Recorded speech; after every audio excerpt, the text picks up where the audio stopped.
안녕하세요. 저는 평범한 가정의 평범한 40대 주부입니다.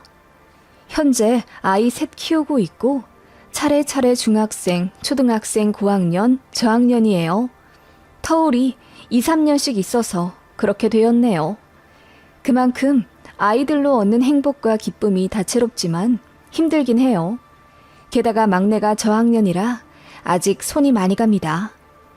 지금은 다들 커서 덜 힘들지만 막내가 더 어리고 아이들 셋이 집에 복작복작 할 때는 정말 정신없고 힘들었어요.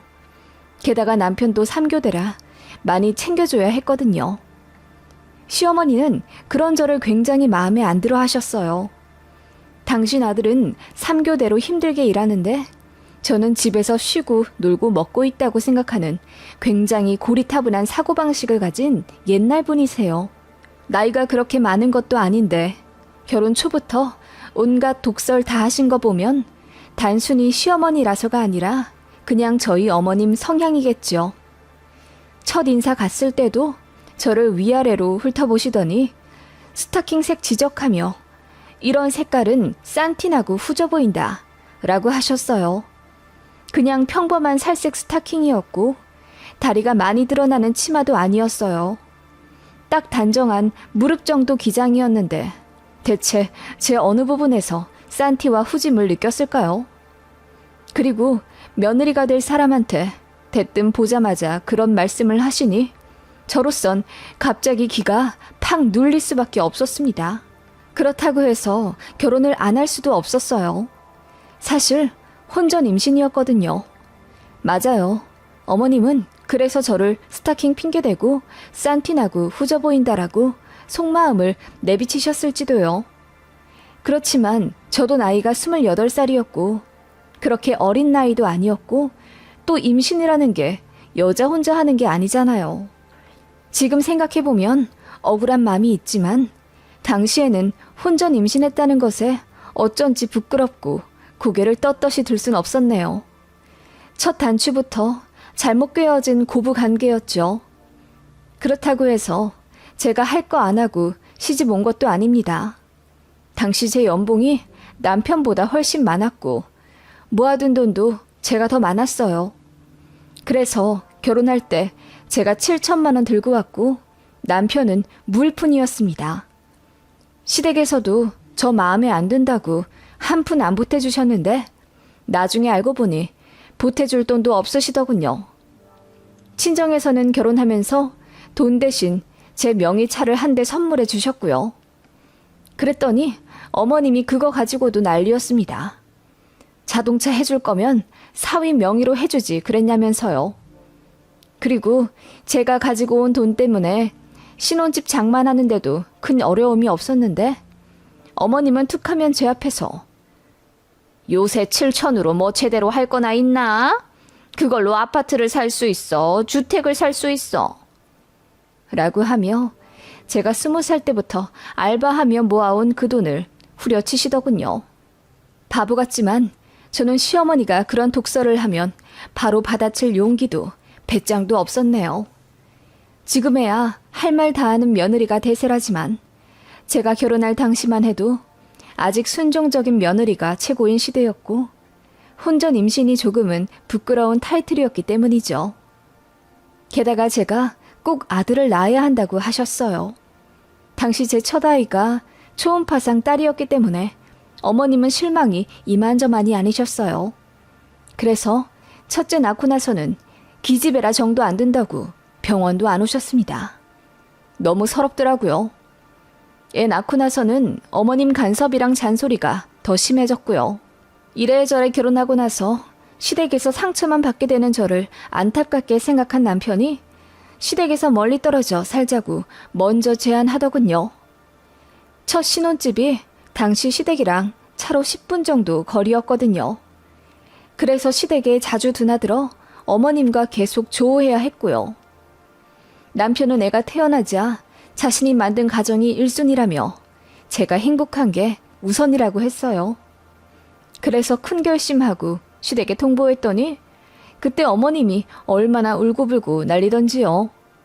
저한테 잘해주신 것도 아니면서 만만한 종로를 타던 며느리가 멀리 간다니 아쉬우신 건지. 암튼 그렇게 시댁과 3시간 정도 떨어진 거리로 이사를 갔어요. 처음엔 너무 좋더라고요. 그전엔 시댁이랑 가까이 살 때는 일주일에 4-5번은 시모 봤어요. 제가 임신해 있을 때도 계속 불러서 온갖 잡심부름 다 시키셨거든요. 그리고 제가 차 있다는 이유로 어머님 계모임, 마트 가는 거, 교회 가는 거 다 제가 데려다 드리길 바라셨어요. 만삭 직전까지도 어머님 종로를 타다가 드디어 해방되니 좋더라고요. 아이도 너무 예뻤어요. 똘망똘망하니 영리하고 생긴 것도 참 곱고 예뻤습니다. 어머님도 아들 타령은 했지만 막상 첫 손주가 태어나니 자꾸 눈에 밟히시나 보더라고요. 게다가 손녀가 객관적으로도 예쁘고 똑똑해 주변에서 칭찬하고 그러니 어머님이 더 정이 붙으셨나 봐요. 1년에 5-6번 시댁 갔는데 헤어질 때마다 아쉽다며 울고 그러시더니 결국 애 3돌 되던 해, 그리고 저 둘째 가졌을 때 저희 집 근처로 말도 없이 이사를 오셨습니다. 진짜 어이없더라고요. 입덧도 없었는데 시댁 이사 소식 듣자마자 화장실 가서 토할 정도로 스트레스가 컸습니다. 어떻게 얻은 평화인데 남편도 난감해하며 시부모님이랑 이야기를 나누었는데 아버님도 어머님 고집을 꺾지 못해 따라오신 듯 했어요. 그렇게 결국 반합과 비슷하게 된 거죠. 다만 저는 예전처럼 순종적이고 말 잘 듣는 만만한 며느리는 더 이상 못하겠더라고요. 어머님이 하도 저를 무시하시는 바람에 시댁에서 제 위치가 그 정도였나 싶었지만 시간 지나 제가 못난 사람이 아니라는 걸 알게 된 거죠. 더는 부당한 대우받고 싶지 않았어요. 그런데 어머님은 여전히 제가 마음에 안 드는 며느리, 못나고 만만한 며느리셨나 봅니다. 이사 오고 나서 또 아무렇지 않게 어머마, 우리 손녀 어린이집은 잘 갔니? 그럼 점심에 국수 좀 말아 먹자. 재료 사들고 우리 집 오너라. 그리고 화장실 청소를 해야 하니 집에 락스 있으면 좀 갖고 와. 라며 전혀 저를 배려하지 않고 말을 툭툭 던지시더군요. 심지어 락스로 화장실 청소를 시키려 하시다뇨. 저는 그때 둘째 임신 초기였습니다. 그래서 제가 몸이 무겁고 태아한테 안 좋을 것 같아서 안 하겠다고 처음으로 어머님 말씀에 거절을 했습니다. 그랬더니 당황해 하시더라고요. 알겠다고 떨떠름하게 대답하시더니 내내 생각할수록 분통이 터지셨나 봅니다. 그날 저녁에 저희 3식구 모여있는데 어머님이 들이닥쳐서는 제 남편한테 할 말 있다며 안방으로 데리고 가시더라고요. 그리고는 시모 엉엉 우는 소리가 나는 겁니다. 알고 보니 어머님이 허리가 아파서 저한테 집안일 좀 부탁했는데 제가 차갑게 어머님 말씀 거역하고 CM이 알기를 우습게 본다며 이제 나가 죽어야겠다고 하소연하신 거예요. 어이가 없었죠. 그래서 그때 문을 콱 열고 들어가 어머님께 어머님, 저 락스로 화장실 청소시키려 하셨잖아요. 그게 얼마나 위험하고 해로운지 모르고 하신 말씀이세요? 라고 했더니 남편도 기겁하면서 임신한 사람한테 락스 청소를 시키는 사람이 어딨냐며 소리를 지르더군요. 결국 어머님은 눈물 쏙 들어간 채로 아들한테 된통 혼나다가 집에 가셨습니다. 그날 이후로 어머님은 정신을 차렸다기보다는 호시탐탐 며느리 잡을 기회를 노리실 뿐이었어요. 제가 조금이라도 빈틈 보이면 바로 지적하고 뭐라 하셨거든요. 예를 들어 바람 부는 날 아이 겉옷을 안 입혀 내보냈다고 저더러 엄마 자격이 있네 없네 동네 떠나가라 호통치시고 남편 3교대하고 들어왔는데 밥을 안 해줬다며 저더러 전업주부면 정신 똑바로 차려라. 그게 싫으면 나가서 일을 해라. 어쩌고저쩌고 혼내셨습니다. 남편은 밥을 밖에서 먹고 들어온 거였는데요. 너무 스트레스 받았네요. 특히 애 봐줄 테니 나가서 일하라는 말이 제일 듣기 힘들었습니다. 어머님이 애를 봐주신다고요? 어머님은 아침잠이 많아서 아침 9시에 일어나세요. 그래서 저희 집 근처로 이사 오셨을 때도 혹시나 저희가 아이 봐달라 부탁할까봐 겁나셨는지 난 애들 등하원 못 시킨다. 요즘 할머니들은 손자들 봐준다는데 난 못해줘. 괜히 손주 봐주다가 골병 들면 병원비 나가고 니들만 더 고생해. 그러니까 일하려거든 니들이 알아서 애들 어린이집 보내고 다 해라. 라고 선 그으시더군요. 그리고 저녁에 한 번씩 와서 애 이쁜 집만 딱 보고 가시는 거예요. 밥 먹이는 것, 목욕시키는 것, 가끔 반찬해다 주는 것, 그런 거 단 한 번도 하신 적 없고 하실 생각도 없으세요. 전업주부인 제가 다 해야 하는 거라며 어머님이 손자 뒤치다꺼리 하는 건 며느리 돕는 일이라고 생각하시는 분인데요, 뭐. 그래서 저도 사실 둘째 낳고 나서 어느 정도 키운 후 취직해볼까 생각도 했었지만 어머님은 애들 봐줄 생각도 없으시고 그렇다고 해서 등하원 도우미를 쓰자니 돈도 많이 들어서 아예 생각도 못했습니다. 그냥 제가 오롯이 아이들 키우는 게 돈 버는 일이라고 생각했고 남편도 제가 전업주부 하길 바랬어요. 어머님 생각은 또 다르셨죠. 아들이 혼자 고생하는 게 싫은 겁니다. 그렇다고 아들네가 맞벌이 하자니 집에 와 대접 못 받을 아들이 불쌍하고 그렇다 보니 그냥 저를 구박하는 걸로 불만을 해소하신 것 같았어요. 그런 식의 어머님 관계가 켜켜이 쌓이니 어머님이 너무 싫어졌어요. 같이 있어도 예의상 웃음도 안 나오더군요. 그래서 무표정으로 일관하게 되고 어머님 말씀에 애써 살갑게 대답도 못하게 되더군요. 어느 순간 그냥 네, 아니요 로만 대답하는 저를 보게 되었어요. 뭔가 말이 길어지면 꼬투리 잡혀 결국은 혼나게 되는 레파토리였던지라 저도 모르게 노이로제가 걸린 듯 했어요. 제가 어머님께 거리를 두기 시작하니 어머님은 뭔가 더 안달이 나신 듯 했습니다. 게다가 저희 애들도 할머니를 별로 안 좋아하기 시작했거든요. 눈앞에서 지들 엄마를 구박하는 사람이니 애들이 퍽도 좋아하겠어요. 작은 애가 동화책을 꺼내오더니 이거 할머니 같아 라고 말하는데 보니까 입 크게 벌리며 소리 내지르고 있는 고깔모자 쓴 마녀 그림이더라고요. 그거 보고 웃음도 나왔지만 어쩐지 걱정도 되었습니다.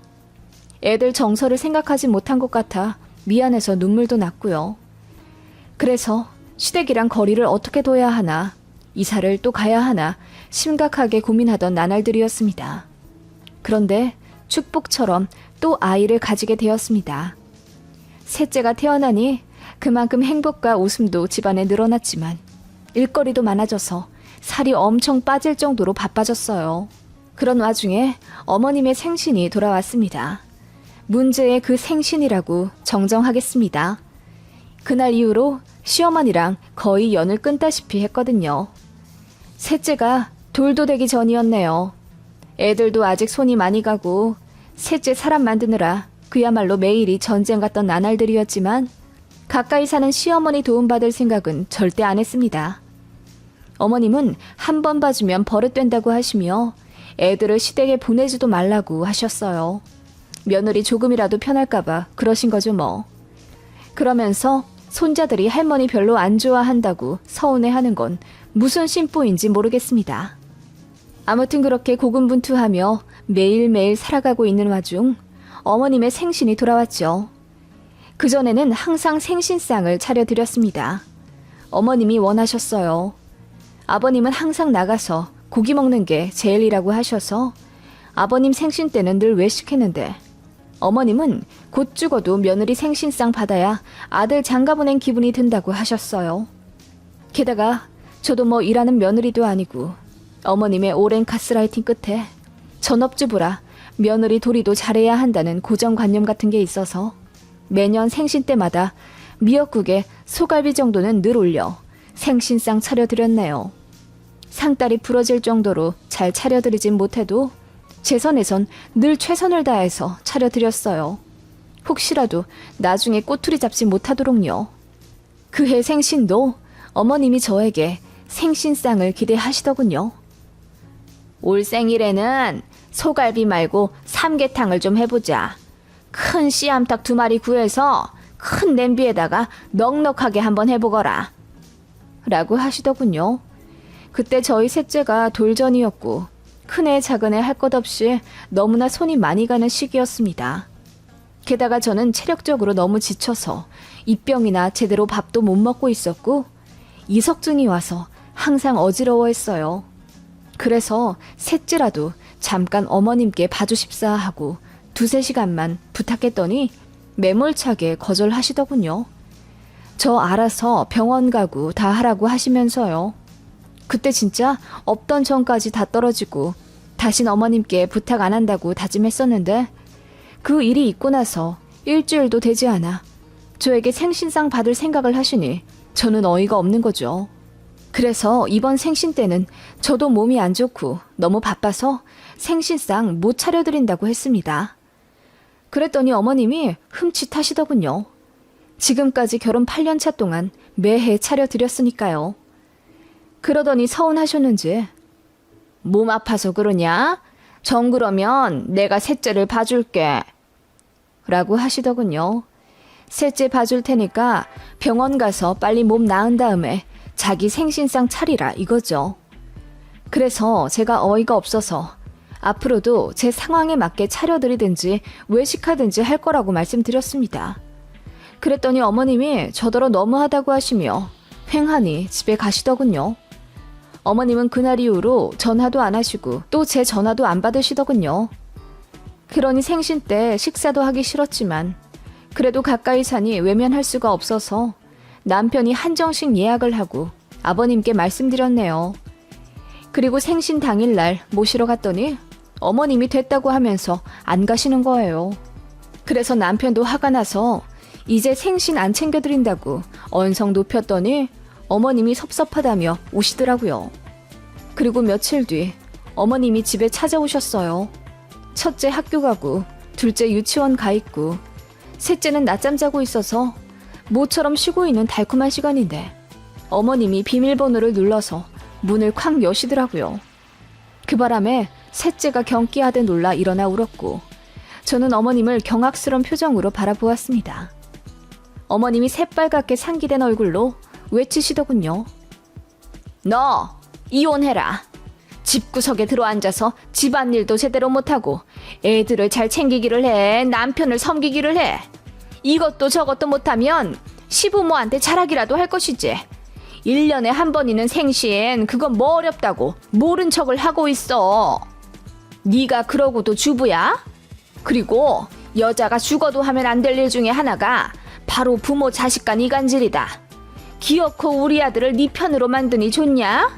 이제 우리 아들도 손주놈들도 다 날 싫어하는구나.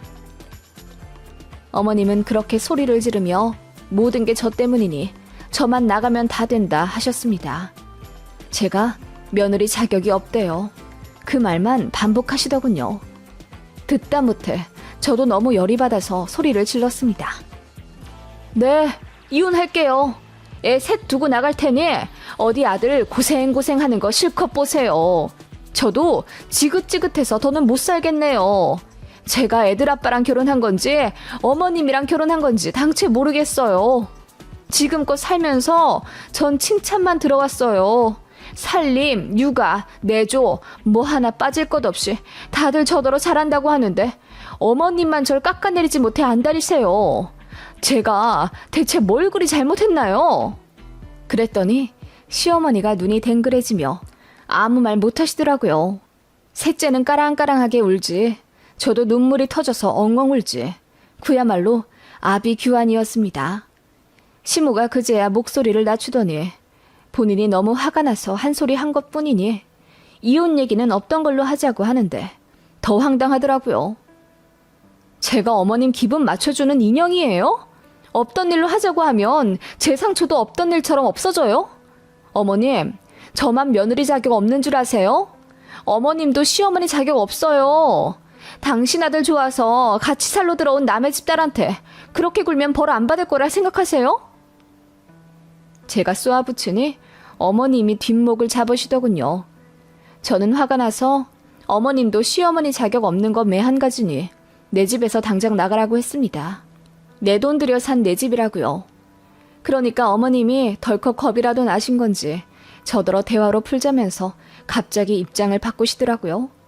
됐다고 하고 나가시라 어머님 등 떠밀었어요.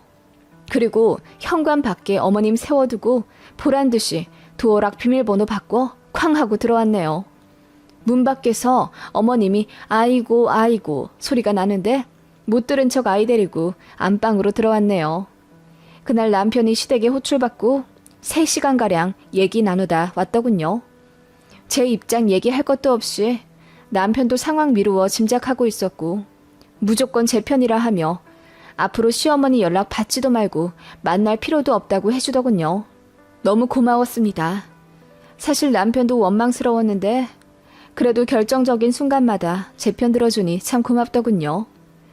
그리고 나서 시댁은 반년도 채 되지 않아 다시 전에 살던 곳으로 가셨어요. 이사 가시는 날 얼굴이라도 비추어야 하나 잠시 고민했지만 아버님하고 통화만 했습니다. 속이 다 시원하더군요. 명절에도 한동안은 안 갔어요. 한 5, 6년 정도 안 갔는데 막내 초등학교 입학하던 지난해 어머님이 먼저 연락해 우시면서 사과하시더라고요.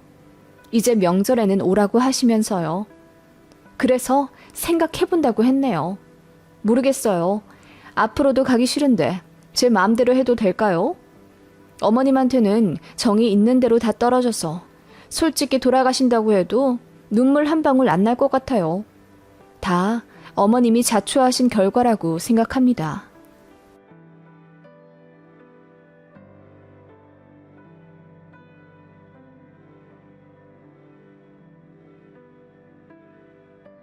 안녕하세요. 둘째 낳은 지 이제 1년 지난 두 아이 엄마입니다.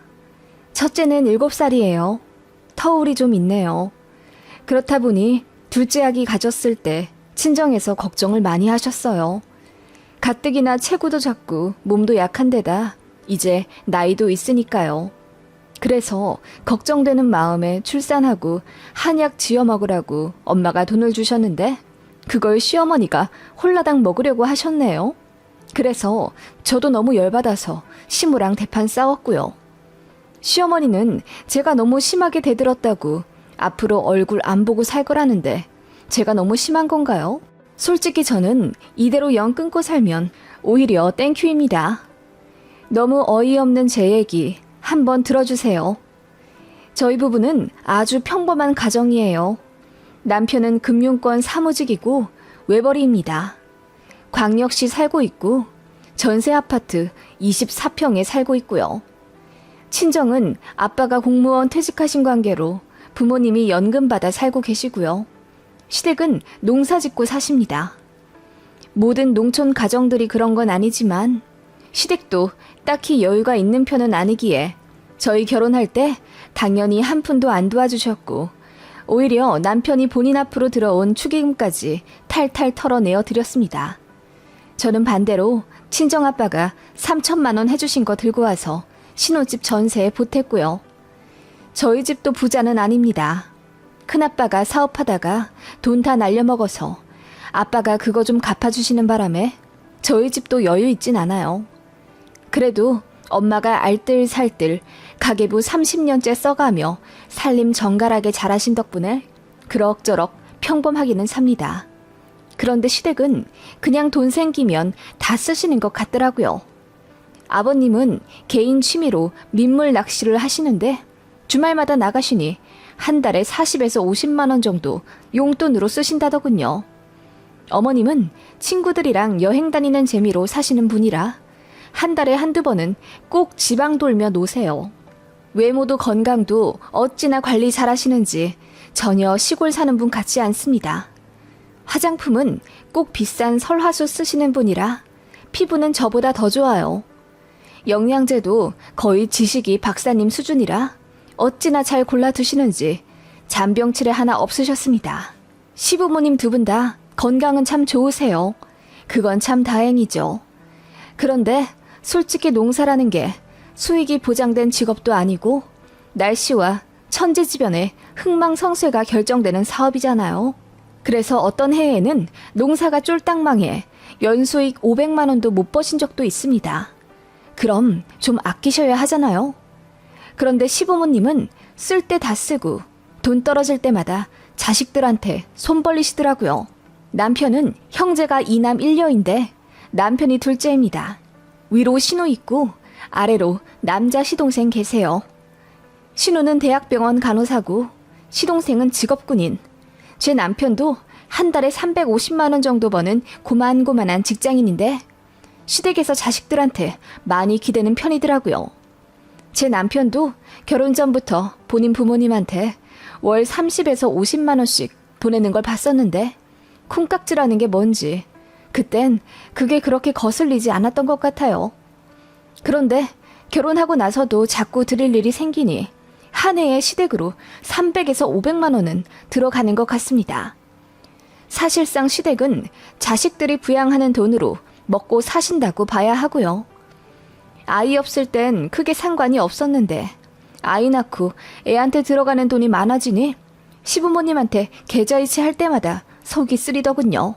특히 아버님 낚시 다닌다고 용돈 요구하거나 어머님 화장품 산다고 20만 원 들어야 할 때 저도 화장품 살 돈 없어서 아이 로션이랑 선크림 찍어 바르는데 점점 서러워지더군요. 그래서 남편한테 날 잡고 울고 불며 말했죠. 우리도 돈 없어서 당신 담배도 끊고 나도 애 사달라는 과자도 제대로 못 사주고 사는데 우리 허리띠 졸라매면서 시댁에 보낸 돈으로 아버님 어머님은 여유롭게 사셔. 이건 좀 아닌 것 같아. 심지어 시댁 때문에 친정은 잘 챙기지도 못했어. 너무하다고 생각하지 않아? 늘 좋은 게 좋다는 마인드라 화도 잘 안 내고 무난하게 살아온 제가 그렇게 울면서 아이 두돌대던 애 남편한테 얘기했더니 남편도 뭔가 각성한 것 같더라고요. 시부모님 노후가 준비 안 되었기 때문에 나중엔 도와드리는 건 피할 수 없더라도 경제활동 할 수 있는 지금은 굳이 안 드려도 된다고 제가 이야기했더니 남편도 동의하더군요. 남편도 어찌 보면 세뇌당한 거죠. 누나가 전문대 졸업해 23살에 취업하고 나서부터 매달 부모님께 100만 원씩 드리는 걸 보고 자랐고 시부모님도 그걸 당연히 생각하셨대요. 그래서 남편이랑 시동생한테도 나중에 돈 벌면 키워준 부모님한테 매달 용돈으로 효도하는 거라고 이야기를 해오셨기 때문에 남편도 큰 반항심 없이 보냈던 거고요. 그런데 솔직히 집집마다 사정이란 게 있지 않습니까? 신우는 잘 사는 편이에요. 신우 시댁이 부자라 거기서 집도 해줬고 신우 남편도 잘 벌어요. 그러니까 월 얼마씩 본가에 들여도 가게 유지에 상관이 없겠지만 저희 집 게다가 시동생도 군인 월급 빠나잖아요. 그런데도 의무처럼 매달 돈 들여야 하니 이건 좀 잘못되었다고 느꼈어요. 남편도 아니다 싶었는지 시댁에 돈 들이는 걸 좀 자제하기 시작하더라고요. 그러자 어머님이 제일 먼저 이상함을 눈치채고 저한테 전화를 거시더군요. 세아가 이번 달에 돈이 안 들어왔다. 첫째랑 막내한테도 돈 들어왔는데 어째 니들은 이번 달에 10만 원도 안 넣었냐? 깜빡한 거야? 세금 독촉하듯 쏘아붙이는 어머님께 제가 이야기했죠. 어머님, 이번 달은 돈 없어요. 우리 세영이 전집 사주었거든요. 그리고 저희도 이사 가야죠. 그동안 어머님 아버님께 돈 드리느라고 적금도 제대로 못 부었는데 이제 저희도 돈 좀 모으며 살려고요. 어머님도 이해 좀 해주세요. 저희 정말 하고 싶은 것도 먹고 싶은 것도 제대로 못 누리고 살아요. 어머님도 아시잖아요. 그 말에 어머니가 난리를 치시더군요. 뭐라고? 아니 그래도 니들은 아직 젊지 않냐. 우리는 언제 죽을지 모르는 노인네들이라고. 농사도 언제까지 지을지 모르는데 너무한 것 아니냐? 그러지 말고 마음을 좀 넓게 써라. 돈은 없다가도 생기고 있다가도 없는 법이야. 그렇게 돈에 집착하면 그지 된다. 어머님은 저더러 너무 돈 주고 살지 말라고 나무라시더군요. 솔직히 거의 어머님 자기소개 아닌가요? 돈에 집착하는 게 누구인데요. 아무튼 저는 단호히 말씀드렸습니다. 집마다 사정이 다른데 저희는 매달 그렇게 몇십씩 시댁 들을 여유가 안 되니 신우에게 말씀드리라고 했습니다. 그런데 제가 현명하지 못하게 처신을 했나 봐요. 시무가 신우한테 이 얘기를 하며 이간질을 한 모양이더라고요. 신우가 저한테 카톡으로 화를 내면서 본인을 ATM기 취급하지 말라고 하시더군요. 그리고 남매가 다 같이 부담하는 거지 어떻게 장녀한테만 부모님 부양을 맡길 수 있냐며 저더러 며느리 놀이 똑바로 하라는 거예요. 그래서 결국 남매 싸움이 나고 말았네요. 딸 대 아들들 구도가 형성되었어요. 시동생도 동서가 아기를 가졌기 때문에 매달 돈 드리는 게 이제 좀 부담이 된다는 입장이라 10만 원 정도로 줄이겠다고 하더군요. 저희도 같은 의견이었고요. 그러자 어머님이 통곡을 하면서 역시 딸이 최고다. 아들들 키워봤자 결국 지 와이프 치마폭에 놀아난다. 어쩌고 저쩌고 하시며 아들들이랑 연 끊자 하셨습니다. 그래서 한 2년 시댁 안 갔어요. 연락도 안 했고요. 동서도 그 일을 계기로 저랑 더 가까워져서 이 얘기 저 얘기 나누었는데 저보다 제 아랫동서가 더 심하게 당했더라고요. 형님, 저는 친정이 중고차 사업하잖아요. 어머님이 차 한 대만 달라고 그렇게 조르셨다니까요. 어찌나 어이없고 난감하던지요. 자동차 몇 천만 원 하는 걸 왜 시댁에 그냥 드려요? 제가 나이도 어리고 만만하니까 형님보다 더 저를 구슬려 등골 빼먹으려고 하신 것 같아요. 그리고 저 일하다가 왜 간둔지 아세요? 어머님이 맞벌이 하면 그만큼 더 돈이 많은 거 아니냐면서 저희더러 신우처럼 100만 원씩 보내달라는 거예요. 제가 벌어봤자 200만 원인데 그럼 거기서 어머님한테 반을 떼드리라는 거잖아요. 동서는 시댁 와도 항상 뚱해 있고 저한테도 말을 잘 안 했었는데 알고 보니 결혼하고 나서 시댁에 하도 돼요. 시자들은 다 꼴보기 싫었답니다. 신우도 저한테는 그나마 예의 차린 거지 막내 올케한테는 온갖 잔심부름 다 시키면서 꼬복 노릇 시켰다더군요. 전 몰랐어요. 동서한테 그 얘기 들으니 신우랑 시부모님이 더 원망스러워지더라고요. 아무튼 저도 시동생네도 시댁에 왕래 안 하니 똥줄 타는 건 오히려 시부모님이랑 신우인가 보더라고요. 은근슬쩍 필요하지도 않은 농산물을 연락도 없이 보내고 반찬도 마음대로 만들어서 보내시고 그러더니 다시 연락하고 지내자고 먼저 숙이고 들어오시더군요. 물론 사과는 없었습니다. 신우도 그냥 앞으로 계속 이렇게 살 거 아니지 않냐며 저희 뜻도 존중해 줄 테니 연락하고 살자고 하시길래 그냥 알겠다고 했습니다. 다만 전처럼 살갑게 지내진 못하겠더라고요. 대면 했지만 사실 이게 더 좋았어요. 그런데 어머님이 이번에는 신우랑 틀어졌더라고요. 저랑 시동생이 돈을 안 보내주기 시작하니까 어머님이 신우한테 더 기대셨나 봐요. 옷 사달라, 화장품 사달라, 용돈 얼마 더 올려달라 그러니 신우도 짜증이 나는지 어머님께 퍼부어댔다가 골이 깊어진 거죠. 그래서 저희가 시댁이랑 왕래하니 이제는 신우가 본인 친정과 연락 안 하더군요. 결국 자연스레 어머님은 저희한테 다시 기대시더군요. 이전보다 돈 달라는 소리를 덜하긴 하셨는데 뭔가 동정심을 얻어내려고 하시는지 자꾸만 아프다 소리를 하셨어요. 원래 본인 몸을 금 다루듯 옥 다루듯 하시는 어머님이라 한 달에 수입 영양제 값만으로도 10만 원이 넘어가는데 이제 돈도 별로 없으니 많이 못 드시는 것 같더라고요.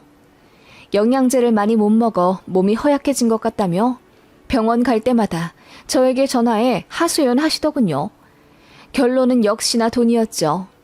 어머님은 이제 여행도 잘 안 다니시고 옷도 안 사 입는다며 몸이라도 챙길 수 있게 해달라 하시더군요. 솔직히 그렇게 말씀하시는데 돈을 안 드릴 수도 없고 신우 돈줄이 끊기니 더 저랑 제 아랫동서한테 불쌍한 척 하시는데 짜증은 나지만 어쩔 수가 없더라고요. 그래서 20에서 30만 원씩 다달이 드렸습니다. 그런데 그걸로 결국 만족을 못 하시는지 본인 딸한테 하시던 걸 저랑 제 동서한테 요구하기 시작하셨습니다. 화장품 사달라, 옷 사달라며 사이트 주소를 보내시는가 하면 1년에 한 번씩 황제 건강검진 받고 싶으니 예약하고 동행해달라 당당하게 요구하시더군요.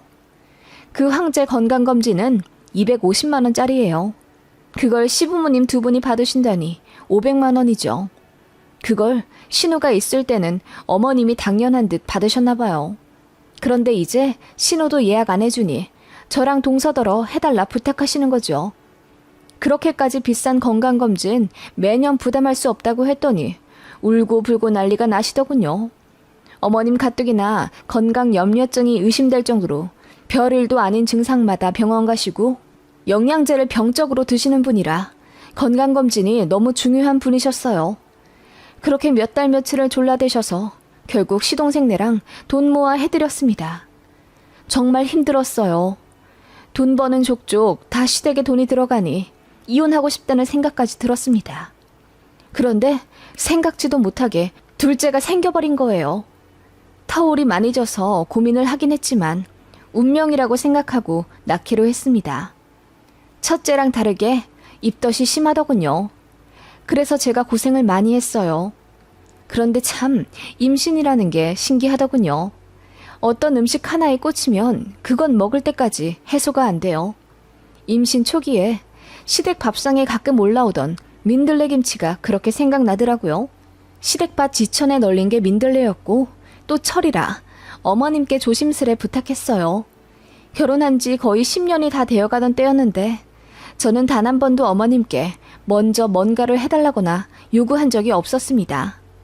그래서 솔직히 어머님이 흔쾌히 들어주실 줄 알았어요. 가뜩이나 임신한 며느리니까요. 그런데 어머님이 뭐라 하셨는지 아세요? 민들레김치가 먹고 싶다고? 이거 해주면 얼마 줄 거냐?